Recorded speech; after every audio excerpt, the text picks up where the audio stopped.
उम्मीद है ये आपको सारा समझ में आ गया होगा। अब नेक्स्ट हमारा जो टॉपिक है that is role of liver. Role of liver मतलब ये है कि लिवर हमारी बॉडी में क्या रोल अदा करता है। तो वैसे तो लिवर के बहुत सारे रोल हैं, लेकिन आपके कोर्स में, आपके सिलेबस में इन्होंने थोड़े से रोल इसके बढ़ाए हुए हैं, तो उनको हम स्टडी करेंगे। तो सबसे पहली बात ये है कि जो लिवर है जी आपका, ये सबसे लार्ज ऑर्गन है, ठीक है ना, सबसे बड़ा ऑर्गन है। ये कहाँ पे है? ये आपके स्टमक की राइट साइड पे होता है, ठीक है। तो कहता है कि इसका वजन कितना होता है, कहता है जो बड़ा ह्यूमन बीइंग है, जो जवान इंसान है, उसमें मर्द है या औरत, उसमें इसका वेट तकरीबन 1.5 kg होता है। ये आपका क्या आ जाएगा? ये आपका MCQ आ जाएगा, ठीक है ना। इसका वेट पूछेंगे आपसे, 1.5 kg होगा। तो कहते हैं ये सैक लाइक, सैक कहते हैं थैली को, ये थैली की तरह का ऑर्गन भी इसके अंदर एक होता है, जिसको हम लोग क्या कहते हैं? गाल ब्लैडर कहते हैं। गाल ब्लैडर जो है उसको उर्दू में हम लोग पित्ता बोलते हैं, ठीक है। तो गाल ब्लैडर कहाँ पर है? ये आपको इस जगह पे गाल ब्लैडर नजर आ रहा है, ये वाला जो ये वाला, ये गाल ब्लैडर, ये ग्रीन कलर का जो नजर आ रहा है, वेंट्रल साइड पे होता है, यानी जिगर के नीचे वाली साइड पे होता है, ठीक है। तो ये गाल ब्लैडर है। तो छुट्टी करता नहीं। तो गाल ब्लैडर जो है ना, कहते हैं कहाँ पे होता है? ये वेंट्रल साइड पे होता है। वेंट्रल साइड का मतलब क्या है? ये लीवर के नीचे वाली साइड पे होता है, ठीक है ना। तो चार साइडें होती हैं हमारे। डॉर्सल ऊपर वाली साइड को कहते हैं, वेंट्रल नीचे वाली साइड को कहते हैं। ये डॉर्सल साइड होगी और ये नीचे वेंट्रल साइड होगी, ठीक है ना। फिर एंटीरियर होता है और फिर क्या होता है? पोस्टीरियर। चार साइडें होती हैं। तो कहते हैं लीवर का काम ये है कि लीवर जो है ना बाइल जूस पैदा करता है, ठीक है ना। बाइल जूस जो है ना वो लीवर से बनने के बाद गाल ब्लैडर यानी पित्ते के अंदर क्या हो जाता है? स्टोर हो जाता है। तो अब पित्ते से उसने आना कैसे नीचे? वो कहता है एक हमारी नाली होती है, ये इसको कॉमन बाइल डक्ट कहते हैं। ये जो मैं निशान लगा रहा हूँ ये नाली है। तो ये आ रही है नीचे स्मॉल इंटेस्टाइन के पहले हिस्से में, ड्यूडिनम में आ रही है। तो यहाँ से जो है ना ये बाइल जूस जो है ना स्मॉल इंटेस्टाइन में आ जाता है। तो कौन सी नाली के जरिए आता है? बाइल डक्ट के जरिए आता है। तो फिर कहाँ कहाँ चला जाता है? वो स्मॉल इंटेस्टाइन के पहले से ड्यूडिनम में चला जाता है, ठीक है ना। तो बाइल के अंदर होता क्या है? बाइल के अंदर कहता है कि कोई भी एंजाइम्स तो नहीं होते, डज नॉट कंटेन एंजाइम, इसमें कोई एंजाइम नहीं होते, लेकिन इसमें सॉल्ट्स होते हैं बाइल के अंदर ना। वो सॉल्ट क्या करते हैं? वो फैट्स जो होती है ना, चिकनाइयाँ हमारी, जब घी खाया हुआ है, चर्बी खाई हुई है, मक्खन खाया हुआ है, उन चिकनाइयों को, बड़े कतरों को छोटे कतरों में तोड़ देता है। तो बाइल का काम ये है बेसिकली कि ये ना चिकनाई के बड़े कतरों को छोटे कतरों में तोड़ देता है। तो इस काम को हम लोग ना इमल्सिफिकेशन कहते हैं। पीछे हमने पढ़ा भी है इस काम को क्या कहते हैं? इमल्सिफिकेशन कहते हैं। तो बाइल साल्ट्स का एक तो ये काम है कि ये फैट्स के बड़े बड़े कतरों को छोटे छोटे ड्रॉपलेट्स में तोड़ देता है। फिर उन ड्रॉपलेट्स को ये सेपरेट भी रखता है, अलहदा भी रखता है एक दूसरे से ना, दोबारा मिलने नहीं देता। तो इसका ये फायदा होता है कि जब वो कतरे अलहदा हो जाते हैं तो एंजाइम को ये मौका मिल जाता है कि एंजाइम जो है ना वो अटैक कर देते हैं किसके ऊपर? लिपिड्स के ऊपर। और एंजाइम लिपिड्स को फिर डाइजेस्ट करते हैं, ठीक है ना। तो वो एंजाइम कहाँ से आ रहे होते हैं? वो एंजाइम हमारे जो है ना वो एंजाइम आ रहे होते हैं स्मॉल इंटेस्टाइन से आ रहे होते हैं, पेंक्रियाज से आ रहे होते हैं। तो वो लिपिड को क्या कर देते हैं? डाइजेस्ट कर देते हैं। ठीक हो गया? आपको समझ आ गई बात ये ना? ठीक है। उसके बाद फिर कहते हैं कि लीवर के ना बहुत सारे फंक्शन है, मैनी अदर, बहुत सारे फंक्शन है। एक तो ये है कि बाइल जूस पैदा कर रहा है, उसके अलावा भी फंक्शन है, तो बहुत सारे हैं, लेकिन हम कोई थोड़े से फंक्शन यहाँ पे आपको बताएंगे, समझाएंगे, ठीक है ना। तो कहता है कि सबसे पहला काम तो ये है कि ये स्टोर करता है ग्लूकोज को। लीवर का काम ये है कि ये ग्लूकोज को क्या करता है? स्टोर करता है।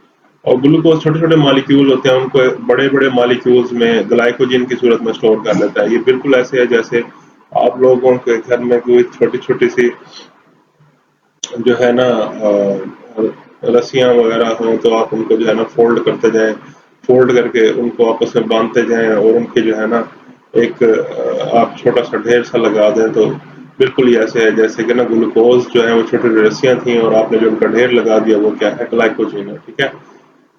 तो अब क्या है कि जब आप रोजे की हालत में होते हैं तो फिर ये ग्लाइकोजन को तोड़ेगा जिगर, उसको ब्रेक करेगा और उसमें से ग्लूकोज निकालेगा। और वो ग्लूकोज तब निकलेगा जब आपको उसकी जरूरत होगी, जब आपको एनर्जी की जरूरत होगी। ठीक है, समझ आ गई बात की? तो यही वजह है ना कि रोजे की हालत में भी हम लोग चल फिर रहे होते हैं, हम लोग बेहोश नहीं हो रहे होते, हम गिर नहीं रहे होते, क्योंकि हमारे जिगर के अंदर यहाँ पे अल्लाह ताला ने स्टोर किया हुआ होता है ग्लाइकोजन को, और जब जरूरत होती है तो वो ग्लाइकोजन टूट टूट के ग्लूकोज हमें देता है, और उस ग्लूकोज से फिर हमें एनर्जी हासिल होती है। ठीक है, एक तो ये फंक्शन हो गया। दूसरा फंक्शन ये है कि ये ना फैट सोलेबल विटामिन बनाता है। फैट सोलेबल विटामिन वो होते हैं जो विटामिन के अंदर हल हो जाते हैं। ये कौन से हैं? ये होते हैं ए, डी, ई एंड के। ये 4 विटामिन जो होते हैं ना, ये फैट सोलेबल ही होते हैं, ये चर्बी में हल होते हैं। इसके अलावा विटामिन जो बी एंड सी है ना, ये वाटर में हल होते हैं। बी और सी को हम लोग कहते हैं ये वाटर सोलेबल विटामिन हैं, B, vitamin B and vitamin C. और ये जो 4 है ए, डी, ई एंड के, ये फैट सोलेबल होते हैं। ये कौन बनाता है? ये जिगर के अंदर स्टोर होते हैं। ठीक है, फिर वो कहता है कि ना ये ना अमाइनो एसिड को तोड़ता है। ठीक है, मन से करो, ये अमाइनो एसिड को तोड़ता है। अब अमाइनो एसिड का फार्मूला ये देखें, ये क्या होता है अमाइनो एसिड? ये NH2, ठीक है, और यहाँ पे कार्बन, यहाँ पे लगा होता है R, यहाँ पे क्या लगा होता है H, यहाँ पे क्या लगा होता है COOH। ये अमाइनो एसिड का फार्मूला हो गया, NH2 CRH। अब इसमें ये अमाइनो ग्रुप है, ये जहरीला होता है, इसमें ना नाइट्रोजन है, ये जहरीला है। तो जिगर क्या करता है? इसको अमाइनो को पहले अमोनिया में तब्दील कर देता है। अमोनिया का फार्मूला क्या होता है? NH3। ये है हमारे पास अमोनिया। तो जिगर ने क्या किया? इसको यहां से तोड़ दिया। कहता है ब्रेक अमाइनो एसिड। ब्रेक का मतलब क्या होता है? तोड़ना। ठीक है, तो ये अमाइनो एसिड को ना यहां से तोड़ देगा। जिगर जो होगा ना, वो अमाइनो एसिड के अंदर से अमाइनो को यहाँ पे तोड़ देगा। ठीक है ना, अब तोड़ के ना उसको अमोनिया में चेंज कर देगा, और अमोनिया भी अभी थोड़ा सा जहरीला है, तो अमोनिया से अगली फॉर्म जो होगी वो यूरिया होगी। यूरिया का फार्मूला क्या होता है? NH2, फिर यहाँ पे ट्वाइस, और फिर यहाँ पे आएगा CO। NH2 ट्वाइस CO, ये यूरिया का फार्मूला है।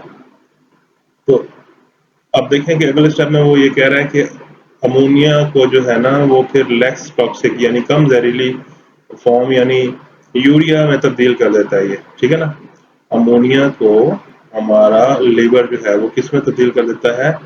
यूरिया में तब्दील कर देता है। ठीक है, और फिर यूरिया से क्या बन जाता है? यूरिन बन जाता है। यूरिन जो होता है फिर वो हमारे गुर्दे जो हैं वो ब्लड से यूरिया को फिल्टर करके ना उसमें पानी शामिल करके तो यूरिन बनाते हैं, और फिर इस तरह यूरिया जो है ना यूरिन के जरिए हमारी बॉडी से बाहर निकल जाता है। अच्छा, फिर अगला जो इसका काम है ना लिवर का, वो अगला काम ये है कि ये ना ये क्या करता है कि आपके जो टॉक्सिक सब्सटेंसेस होते हैं आपकी बॉडी के, ठीक है, टॉक्सिक का मतलब क्या होता है? जहरीले।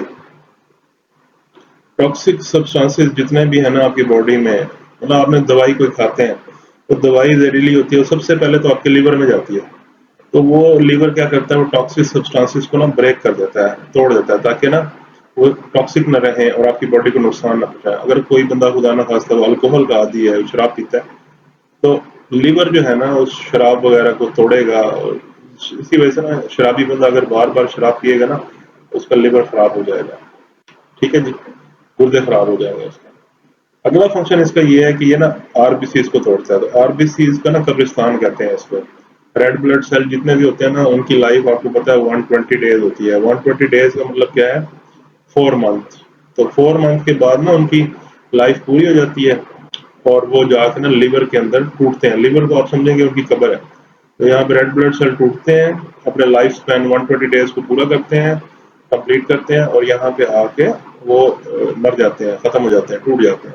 जब वो टूटते हैं ना तो उनसे बाइल बनता है। ठीक है, समझ आ गई बात की।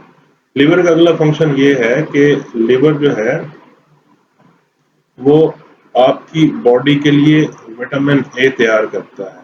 ठीक है ना, किससे तैयार करता है? कैरोटीन से। कैरोटीन क्या है? ये एक केमिकल है, गाजर वगैरह में होता है, हरे पत्तों वाली सब्जियों में होता है। तो वहां से आप कैरोटीन आएगी, कैरोटीन से विटामिन ए, और विटामिन ए आंखों के लिए बहुत जरूरी है। जिनकी नजर कमजोर है ना जी, वो गाजर वगैरह या इस तरह की चीजें खाएंगे ना, दूध वगैरह पियेंगे, तो विटामिन ए आएगा उनमें, और विटामिन ए से जो है ना आंखों की नज़र तेज हो जाती है।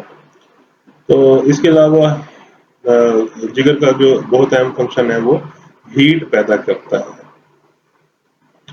कोल्ड टेम्परेचर में, ठीक है ना। कोल्ड टेम्परेचर का मतलब सर्दियां जब होती हैं तो ये हमारे मेटाबॉलिज्म को स्पीड अप तेज कर देता है और उससे क्या पैदा होता है, हीट। अब देखिए बाहर जितनी भी सर्दी हो ना, बाहर फॉर एग्जांपल 0 डिग्री सेंटीग्रेड है, बाहर जो है माइनस में है, तो आपकी बॉडी के अंदर का टेम्परेचर कितना रहता है, 37 डिग्री सेंटीग्रेड ही रहता है।